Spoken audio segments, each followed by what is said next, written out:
Welcome to Desperately Seeking the 80s. I am Meg. And I'm Jessica. And Meg and I have been friends since 1982.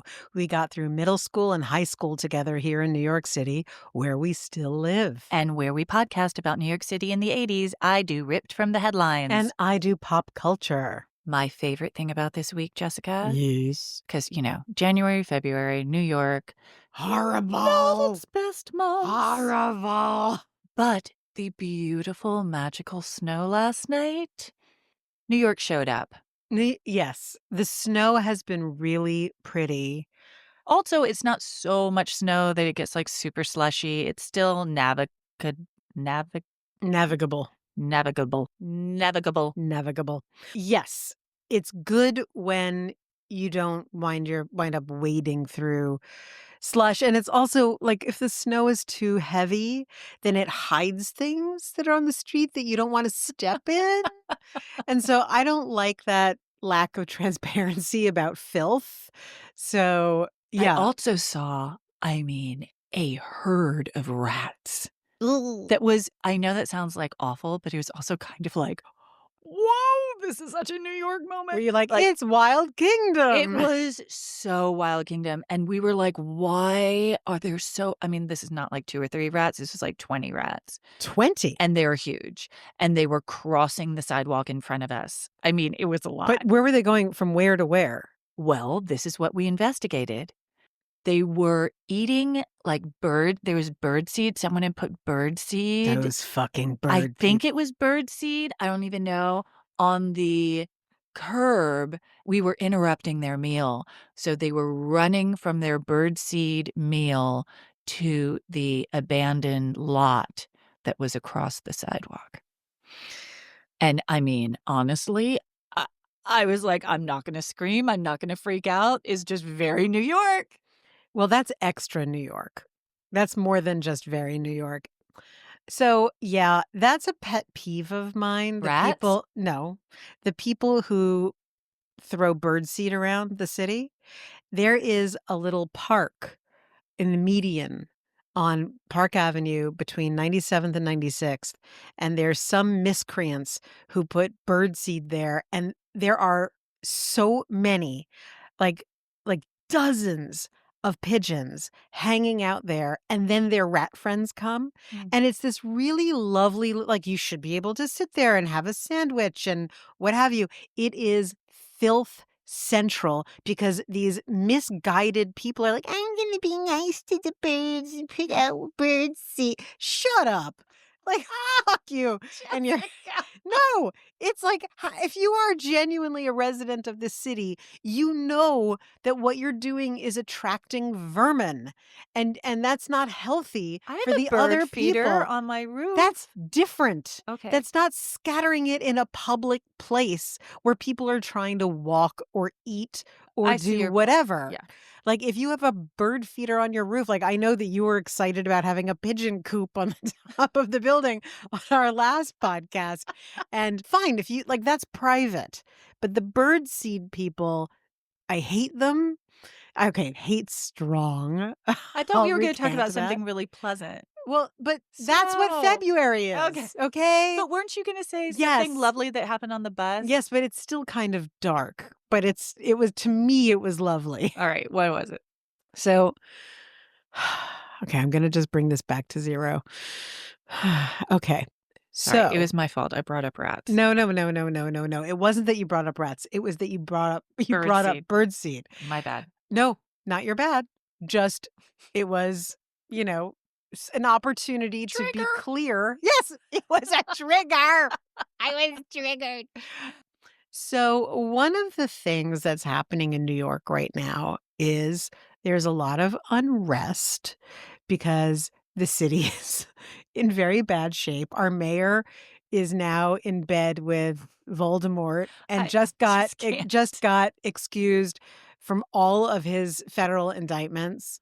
It's feeling pretty bad around here. February and the cold and being cooped up doesn't help. The lack of sunlight doesn't help. And then, as you well know, Meg, there are crazies running amok in the city. Lots mental health issues. Major. Yes. So I know that it's a joke amongst our friends, but I don't love public transportation, and the subway has really been frightening me lately because it's not just that there are lunatics, it's that and this has always been my problem, you're underground, you've got nowhere to go. Like, you cannot escape. So, I took the bus yesterday. Awesome. Love the bus. Love the bus. I love the bus so much that I tortured my friend who was here from London who wanted to see the cloisters, and You took the I bus made him all the take the way to the Madison yeah, and he was cloisters? like, "This is taking, like, an hour an hour and Dude. 45 minutes." And I was like, "Yes, but it's like a tour of the city that you never would have had otherwise." So, I like the bus. I got on at 96th Street, and at, like, 90th, a lunatic got on, and he was yelling and screaming, and then he started yelling and "Die, die, die," and he was sitting in that seat that's right behind the driver. Yeah. The driver stopped the bus. Good. Yeah. He came out of his seat. Mm. He opened the door. He came out of his seat. Went up to the guy and he said, "Not on this bus. Uh-uh." And he even said, "You don't know me. You don't know what I'm capable of. Oh, wow. So you're gonna get off this bus." And he was gonna say "if," but the guy freaked out and he's like, "I can't walk. I can't walk." And he was like, "Well, then I guess you're gonna have to be silent. Can you do that?" And he was Okay. like, "Yes." And he's So like, he left him "Fine." on the bus? And the guy was silent and behaved himself the entire time. Oh And my I was like, gosh. not all heroes wear capes. That was a moment of such unparalleled joy for me, where like the bus driver said what everyone was thinking. Yeah. Everyone was like, you could tell the whole bus was getting tense, bracing themselves But for he what's going to happen it's his next. bus, he's hosting you. I mean, it is different from a subway where you're kind of probably on your own unless there's, like, a police officer on the car with you.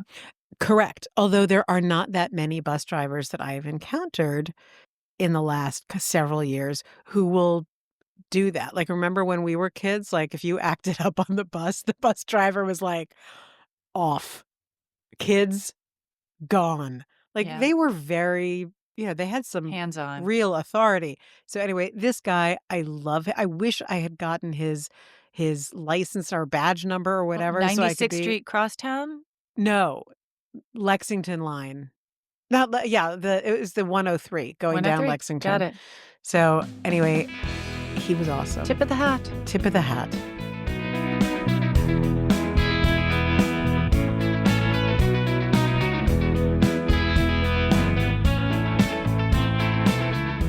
So, Jessica, I loved Agatha Christie books when I was young.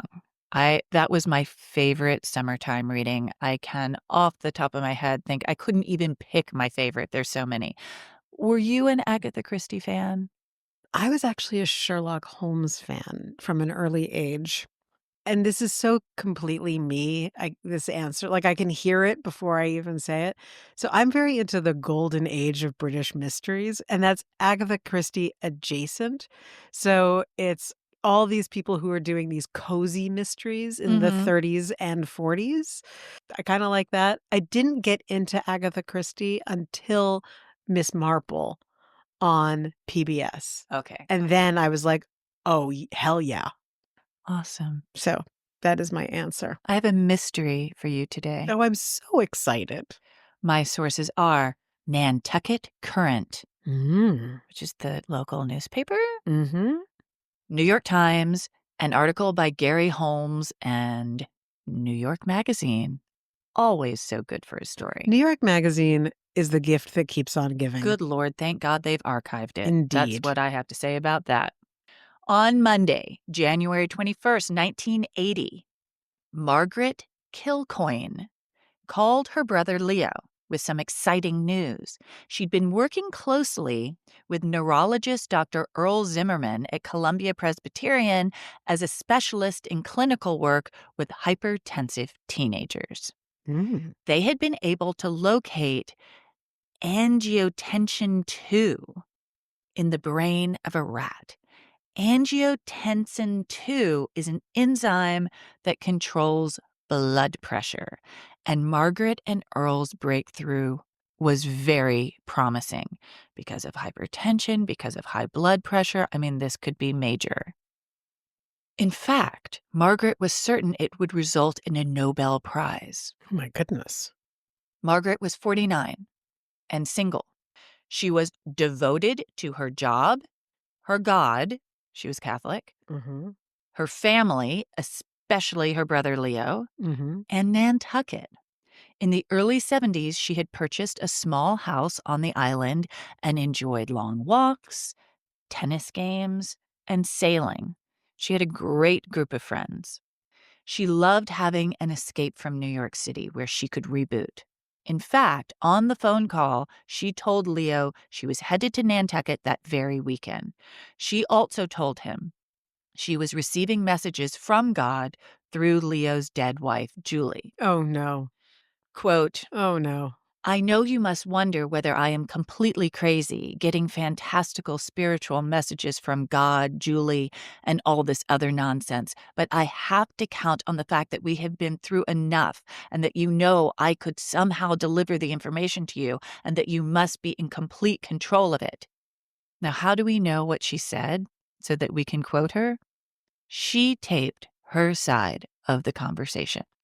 How peculiar. Yeah, she didn't tape his side of the conversation. She taped her side of the conversation. Well, it seems like she was in a prophetic moment, so her prophecy had to be recorded, and the Yeah, reaction I to a think you're right. prophecy is not that important. Right. Now, Leo was concerned, As well he should have been. and he planned to join her in Nantucket that weekend and convince her to see a psychiatrist.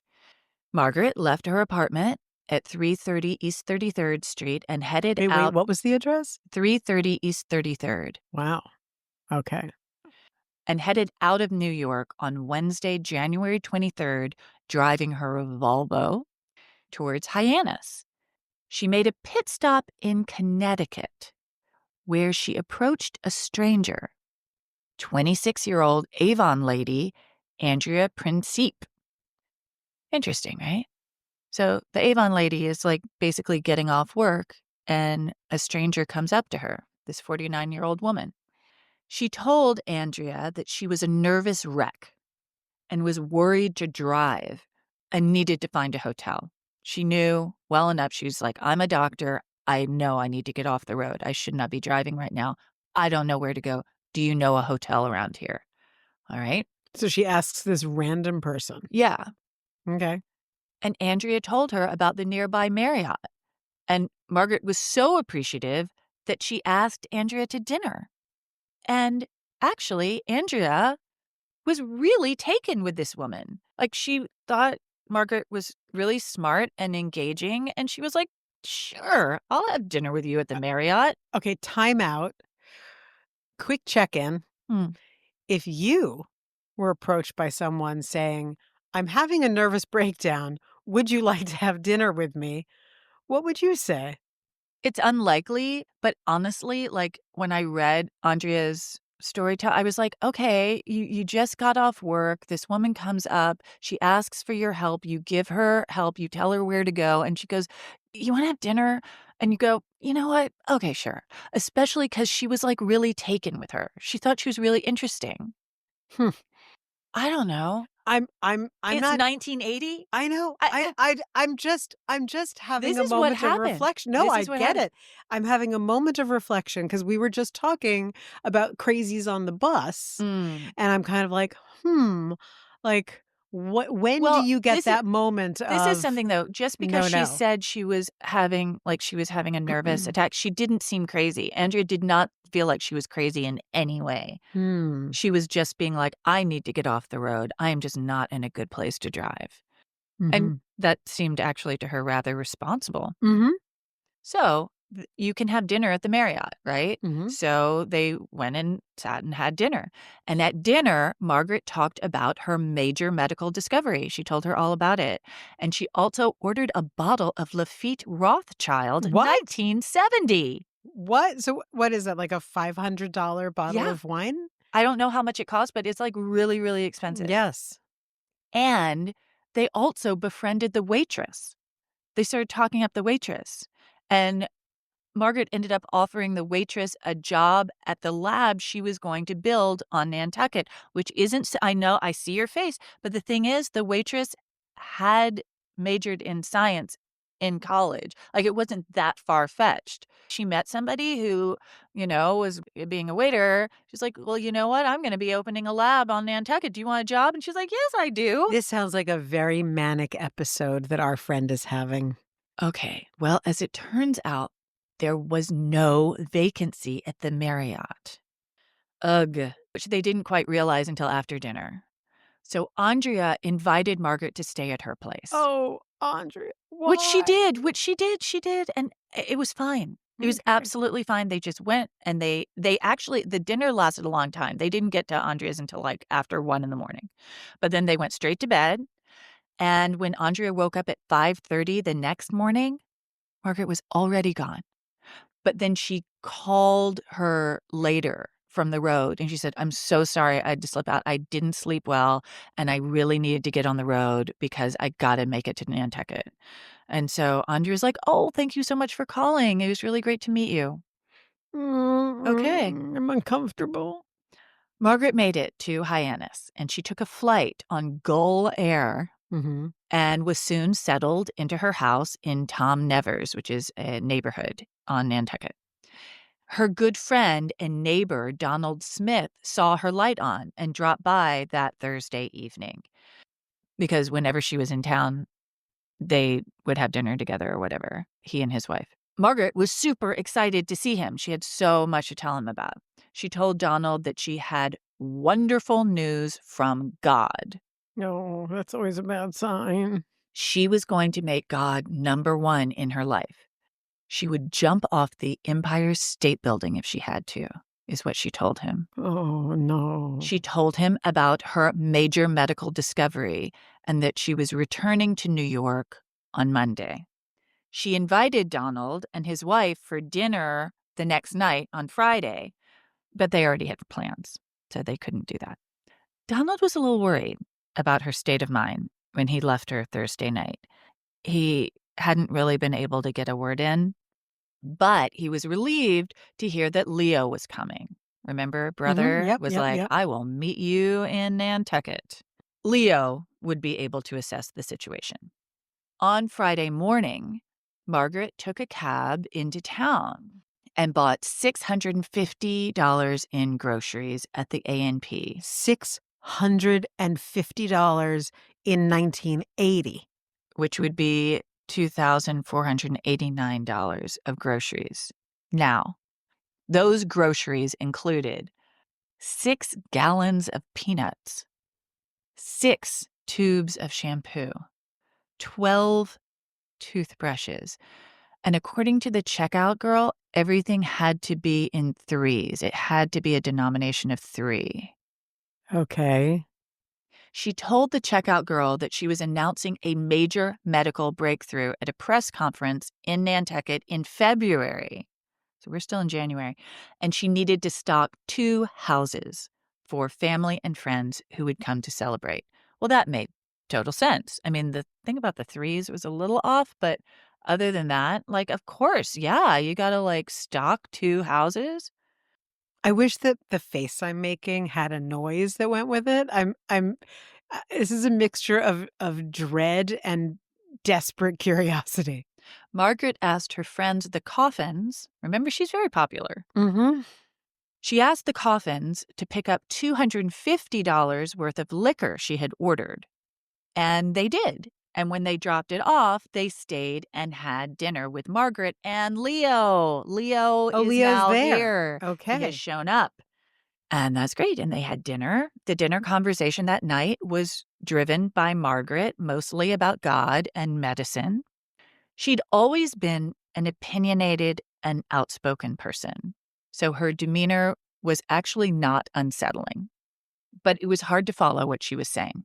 That's what the Coffin said afterwards. They were like, she seemed totally like she always does, like nothing was off, but they just couldn't quite track what she was saying, and they had just come back from a vacation that they kinda wanted to talk about, and at one point they had to say, "Margaret, stop talking so we can talk about our vacation, which we really wanted to tell you about. Mhm. The Coffins left at 10:30 that night, and Margaret went straight to bed.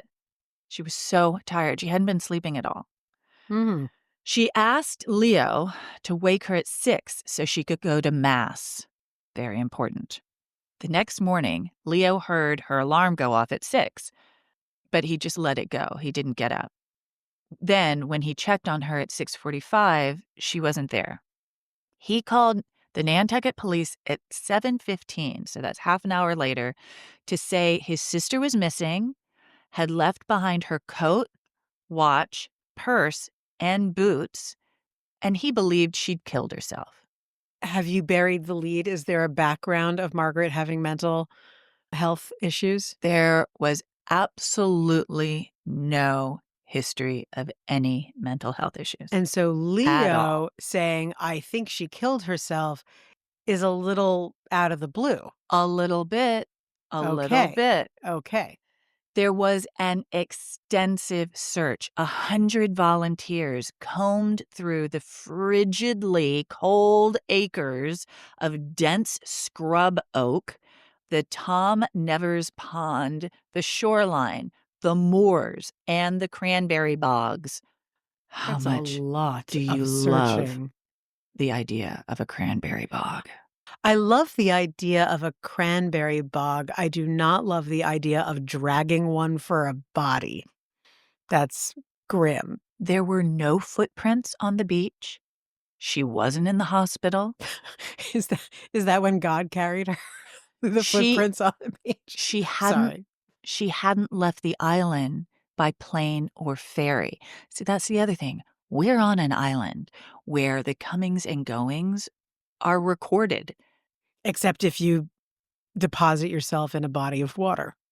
The Coast Guard turned up nothing. They even checked empty summer houses. No sign of her. Then, on February 3rd, a couple walking their dog found, piled neatly in a clearing that had already been thoroughly searched, Mm-mm. Margaret's passport, bank book showing $386.09, summer sandals, and her white wallet with a single $100 bill inside. And 150 yards away from that pile, Margaret's neatly folded brown, long sleeved blouse. Authorities interviewed her friends, and they didn't think it was unusual for her to talk about receiving messages from her dead sister in law. Wait, so how long after her disappearance did this stuff turn up? She disappeared on the 23rd, and it's February 3rd. Okay, so it's about a little over a week. Yeah. Okay. So actually, I mean, it might sound like, oh my God, she's receiving messages from God, but she's always been religious. And when her sister in law was alive, they would talk about, like, I will come to you.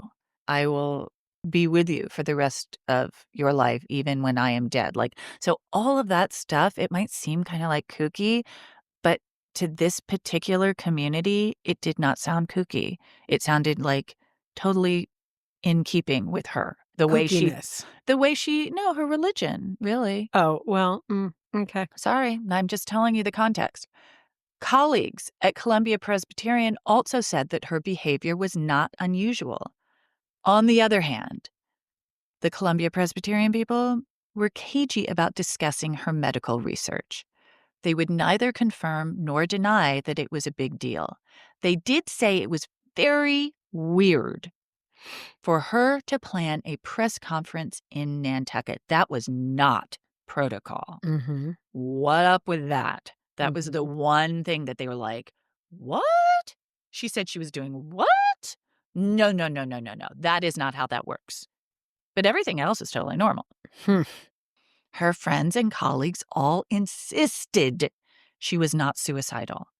This is from one of her colleagues. Quote, she was hilarious.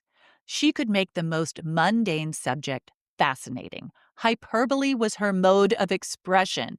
If she started telling you how she made junket, you'd expect Mount Vesuvius to rise up on the plate. So that's just her personality. When is the last time anyone ate junket? I just want that on the record. But her brother Leo had a very different take.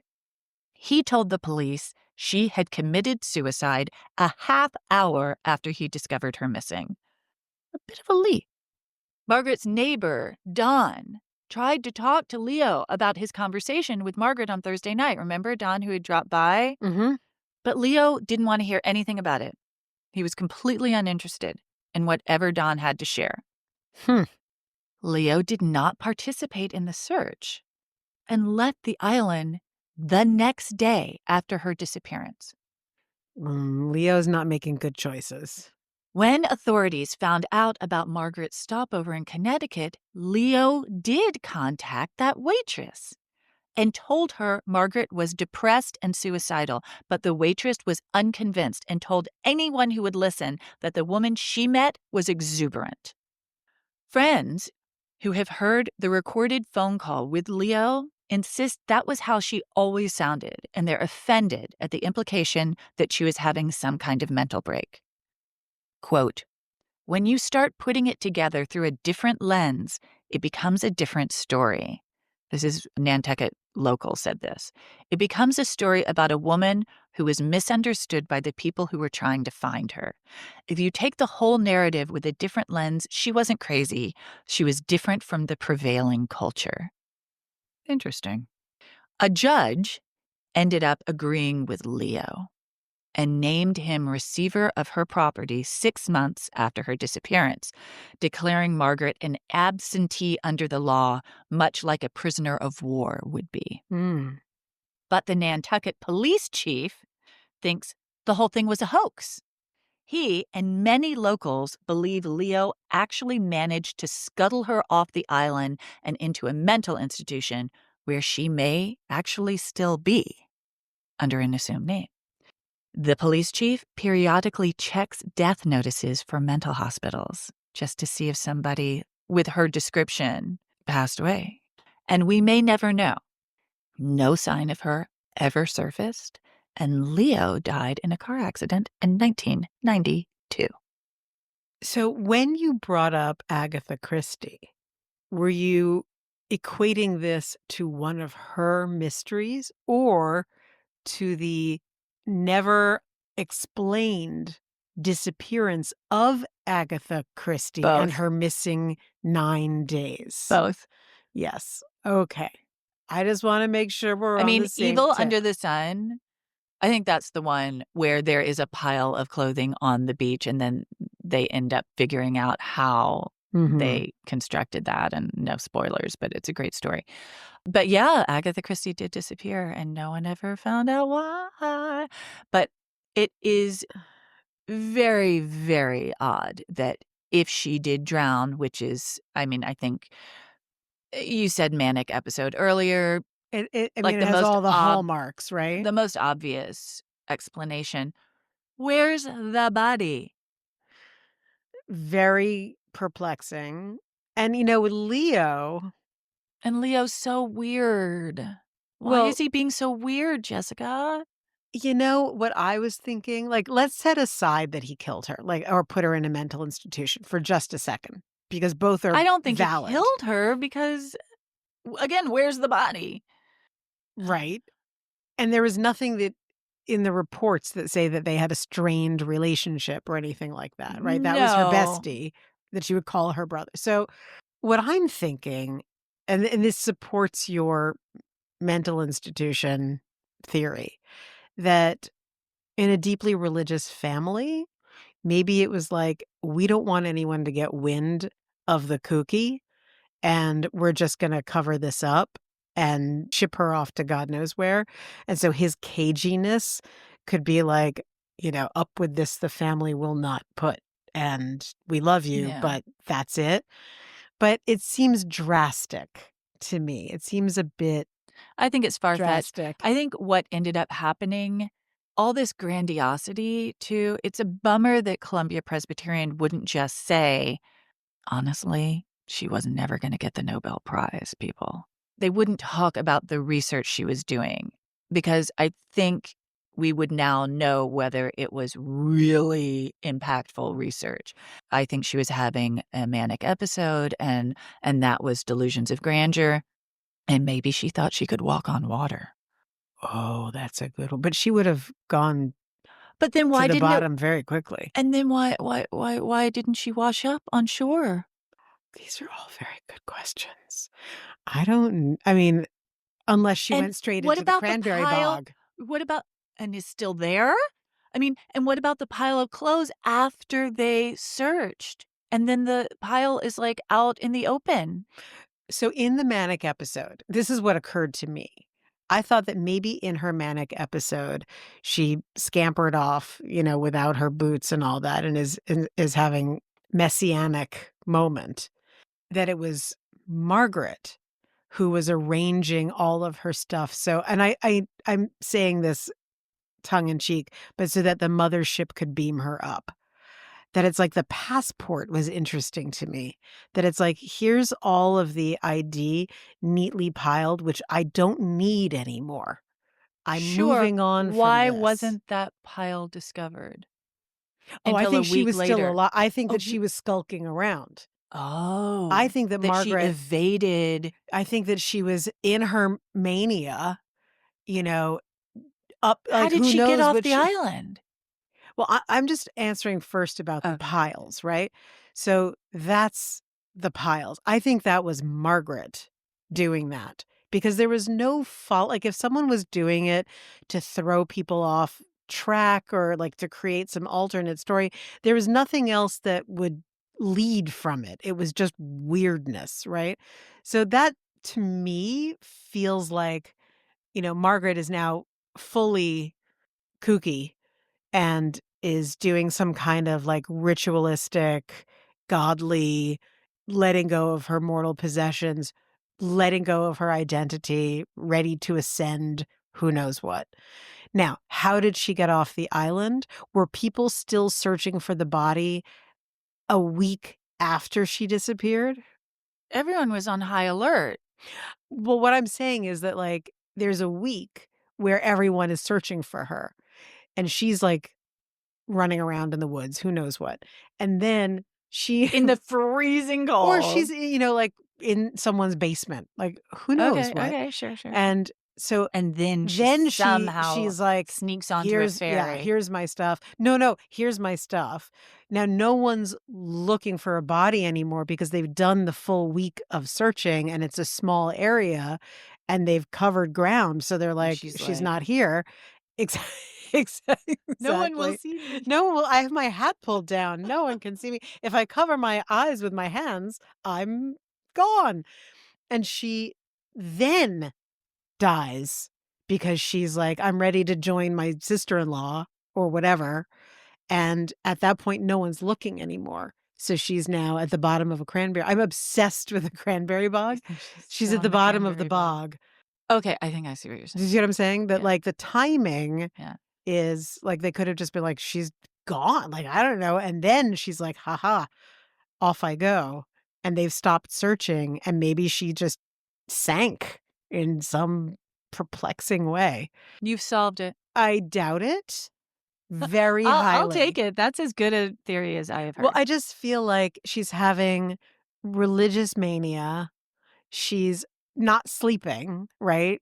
So she's hyper vigilant. So she's on the cycle, the up cycle of the mania, right? Which is then followed by a dark crash, usually. So that's why I'm like, she cycled through the mania and then she crashed. And maybe that's what Leo was thinking, that he's like, I've seen this pattern before. She goes Mm. from extreme elation to the darkest of the dark. And so I watched her be up, up, up. Now she's mysteriously missing. That's all I need to know. Maybe he was, clued Honestly, in. I would hope that our brothers would just spend a little bit more time searching for us. Like, Leo, Yeah, I think that, come on. you know, He left Leo, he left the island the next I'd day. like to know more about Leo, but, He's like, dead. leaving the island the next day wasn't the best move ever? Seems a bit weird, but do you feel like he killed her? No, I do not feel like he killed her. So why would he have wanted to get off the island so fast? I don't know, but there's something about it that makes it all the more sad that her loved ones didn't look for her. I mean, also for Leo, like, maybe he had been through this cycle with her so many times. But that is actually that you're making that up I because am. that's what everybody said is not the case at all. Oh, so this was an anomaly. Yeah, This was new. Hmm, and that in fact she wasn't being different. She was being exactly the way she always is. interesting. But I do think there are all those earmarks like not sleeping, grandiosity, like we were saying. Well, and also, if she was the way that she always was, would the coffins have been like, "Why are you talking so much? We just Right, wanna there's a tell our lot. Yeah, story." yeah, yeah, Like, yeah. they're it's not all exactly the same. Yeah, no, it was amped.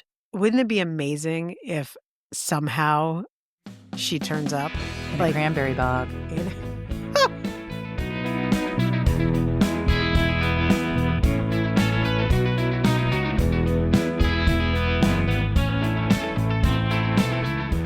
I was trying to think of an engagement question for you, but I couldn't think of anything that would even be, like, remotely appropriate, so I'm just not going to do Okay, that just jump today. in. I'm just jumping in. I decided to investigate what I'm going to present. I was going through stuff on my laptop, actually putting together my resume, and I was trying to find and I haven't had a proper resume in, like, 15 years. So I was going through everything that I could find about what the hell did I do? Where have I been?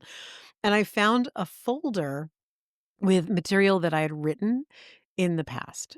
Most of it fiction, which I've never published fiction. But in there was an article that I wrote that I never fully developed because I just didn't know where to go with it. Now, I know that I've mentioned on this podcast before that I had an upstairs neighbor here who was sort of like my single white female. She came to live in the building because she was obsessed. Oh, Yeah, with you. with me. And I, of course, was too slow to catch on. I met her where I get my hair colored, and she just seemed like a normal Connecticut lady, tall, blonde, skinny, whatever. And she was wearing these Converse, like, unusual Converse high tops. I was like, "Oh, I like your sneakers," and, "Oh, and we were on the same hair color schedule, so I would see her, and I was like, "Oh, we'll have a glass of wine, whatever." She described to me that she had recently been widowed, she had to leave her house in Connecticut, and she was looking for a place in New York, and at one point, I had invited her for a drink at my place, and she was then like, "Would you mind if I got an apartment here?" And I was like, "Oh god. But what do you say?" Like, "Yeah, I do," 'cause, like, it's my building, you can't live here, like, that's super creepy and weird. And I was like, "Oh, there's no way she's gonna." Well, she did. She moved in, and then I found out that her situation, like, how it was being paid for was weird. Like, there was a guy and she's widowed, like, this guy was paying for it. Anyway, it took a little while to ferret out what the reality was, but she eventually told me she was a dominatrix, Okay. and she had this really rough backstory. She had been and, of course, like, who knows how much of it was real. She told you this, were you surprised? No, well, yes, I was surprised by what the details were, but I knew something was not right. But did she strike you as a dominatrix? Could you imagine her doing that job successfully? Funny enough, it that didn't even cross my mind. And you and I both know this. Anybody could be anything. Fair. And so when someone says, "Well, this is what I am," and suddenly it's Alright. like all the tumblers fall into place and you're like, "Oh, now I can see that." She told me this, and that she had been kicked out of her house at 16, and then she was a stripper, and then she was running a whorehouse, and then her husband, who had died, was actually, like, a criminal, like a drug dealer and a pimp who had gone to UPenn and was ostracized from his family. And so it was this whole wild story. And of course, being me, half of me was fascinated and the other half was like, danger, run away. But I couldn't run away because she was in the building. And that was when I started praying, like, oh, please, God, let something happen so she can't be here anymore, which really, really, that feeling was particularly intensified when I found out she had a gun. And then I was like, oh, for God's sakes, like, this is insane. But before that happened, and getting back to what I wrote, I was asking her tons of questions about being a dominatrix. And she said, I have a guy coming over here for a session. He's coming for the weekend and he'll be in my apartment. Would you like to observe? And I was like, well, a normal person says Like no, closed circuit TV? no, You in the wanted to room, hide in the not closet? hiding. She asked his permission. He And you said, did it? I did. Okay. I sat in the corner and then I asked him a bunch of questions. And unsurprisingly, he had a very religious background and lots of shame and all kinds of stuff that's like right out of central casting for why you want a dominatrix. But it was the most. You yell at me when I say I'm gonna go camping, and you're, like, gonna sit in a corner with 2 total strangers in this kind of situation. Yeah, but I'm camping's so surprised. outdoors. Okay. No, no, no. I understand your point. I I just, I like, really no, but she wasn't a stranger at that point, and I didn't know about the gun. I you're just I'm surprised by you, and your boundaries are interesting. Well, as you know, I'm always curious, and it seemed Yes, yes. safe enough, Great. And it and it was? was, and I could tell that she kind of wanted her experience to be recorded in some way, and I was like, It's an adventure. it was a complete adventure and definitely a tale for another day, but boy, did I learn a So lot. what's our tale today? So but what it made me think about was in the '80s, women, the idea of female power was shifting, and it was shifting in a lot of different ways. And I just started thinking about, like, how is that represented in the '80s? So this is a little path I'm gonna take you on. This is not just one particular story, but we're gonna end on a story that's gonna be part 2. That's a normal story next week, Okay. okay? I was thinking, like, when did I even first know that there was such a thing as a dominatrix? I think it was, when we were in high school. I was aware of this. And when we were in high school, the idea of the powerful woman was really becoming much more prevalent.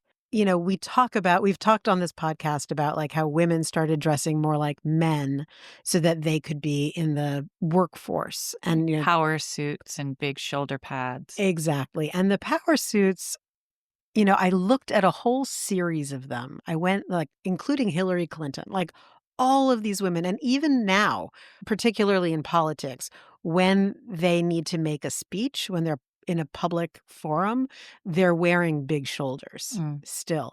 So that's one thing, because, like, it went from the little suits with a pussy bow to these giant shoulders. There was also a lot of, and Madonna was part of this, and she was on the BDSM scene that I'm about to describe, but corsets. Remember, like, everything had, like, I even had this, a wide black elastic belt, like, that you'd put over, like, a dress, or like Yeah. all of that iconography was really happening. In the movies, you had Sigourney Weaver in Aliens. And you had Linda Hamilton in Terminator, and the strong woman who could kick your ass Mhm. started to be a type. It was something that was sort of made attractive for the first time. So as I was going down the rabbit hole of looking up, like, powerful women, I eventually landed on dominatrices. Okay. And so I was like, "Okay, who was a dominatrix in the '80s? Like, was there a famous dominatrix in the '80s?" And interestingly, back to fashion, one of the first things that popped up because there weren't a lot who were famous at the time. There are now. You can't go on the internet and look up famous dominatrix without having a list as long as your arm starting at around 2000. But prior to that, very undercover, Hmm. which is also when my upstairs neighbor started doing it, very undercover. The other imagery that is very popular that was drawn from that was the Robert Palmer girls. And that, like, on one level, they were, robots. Mannequins, They're really. mannequins. But on the other hand, the makeup was so severe. It was this impenetrable, icy female who Okay. you could not, ruffle her feathers. So that was all part of it. So I started looking this up and there are none. So I was like, okay, I'm going to back up and look up BDSM in the '80s.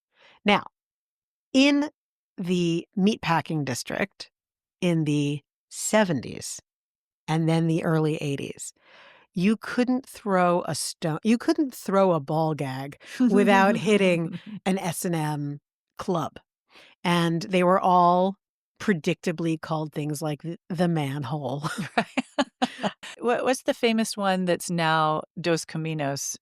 Hellfire. Yes. So, and in fact, in looking up the Hellfire Club, I found out that in the 17th and 18th century, I think maybe 18th and 19th, in England and Ireland, like there was a whole bunch of aristocrats who were like, we're going to be naughty.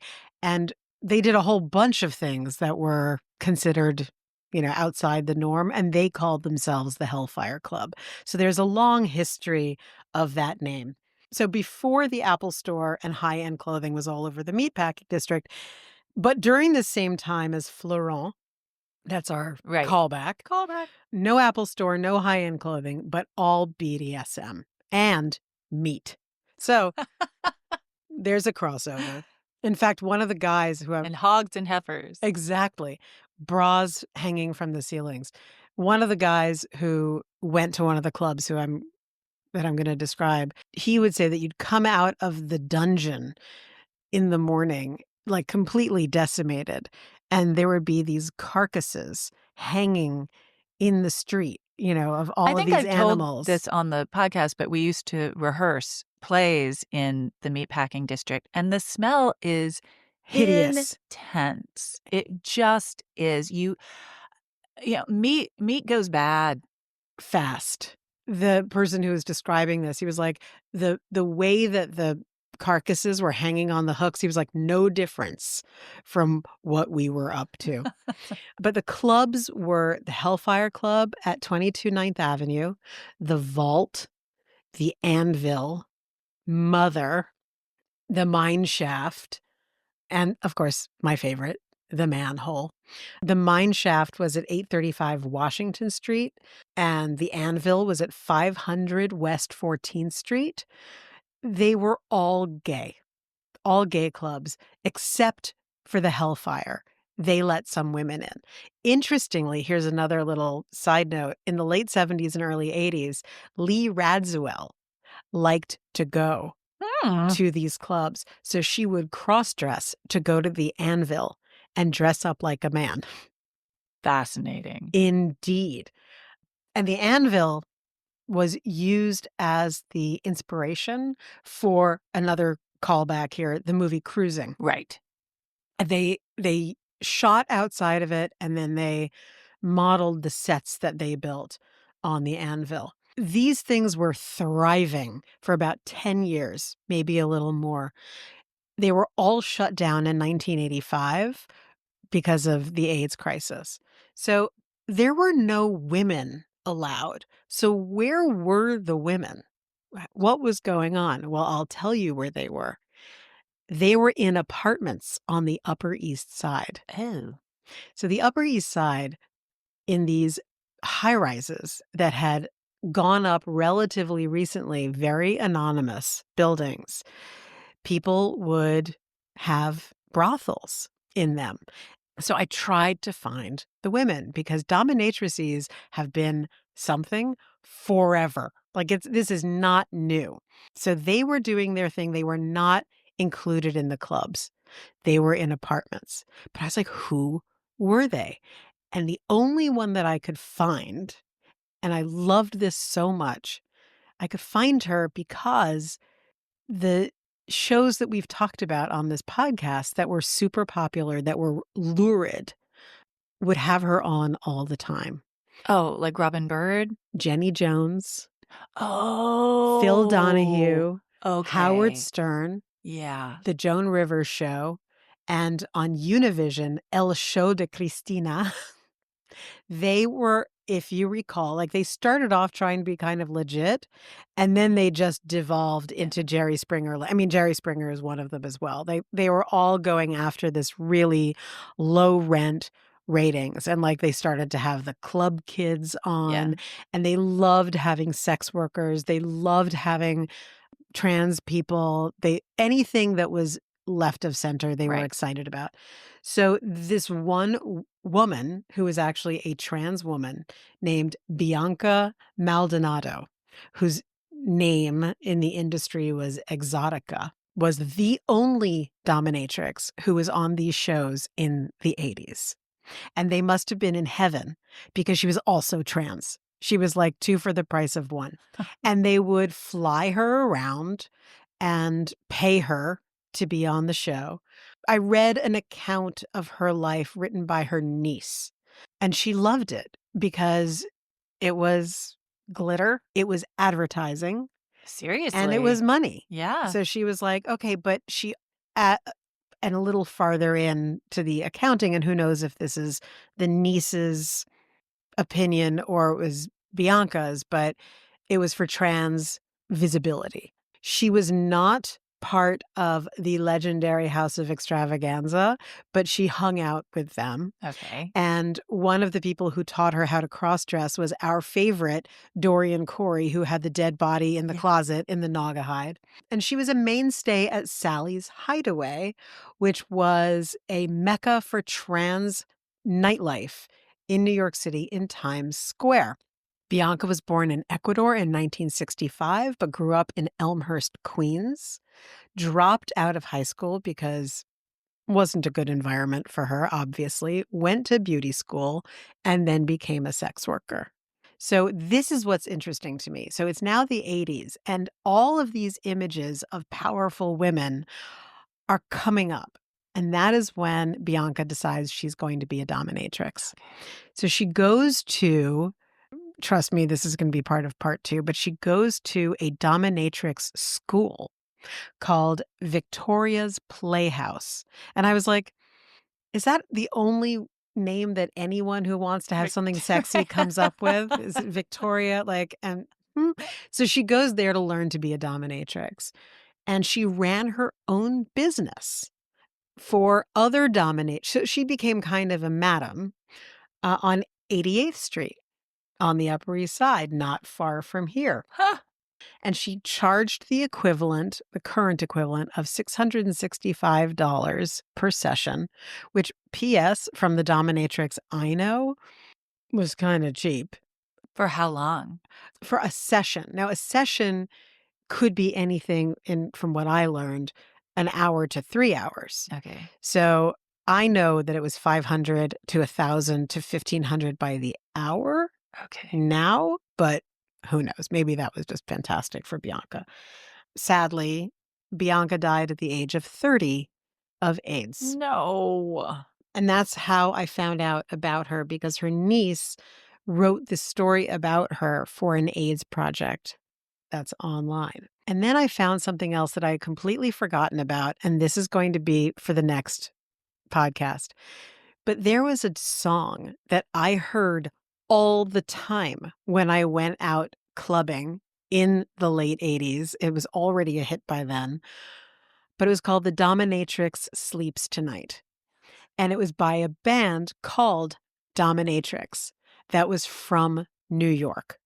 And the band was established by a guy whose last name was Argabright, who was a landscaper to the stars And he hitchhiked in 1977 and was picked up by a woman who he started dating, who was a dominatrix to the stars.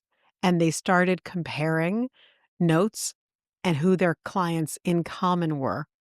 So he had this rich life with this dominatrix, who I'll tell you all about. But from that came the song, The Dominatrix Sleeps Tonight. And we'll learn more about that next time. Very fun. Wacky, right?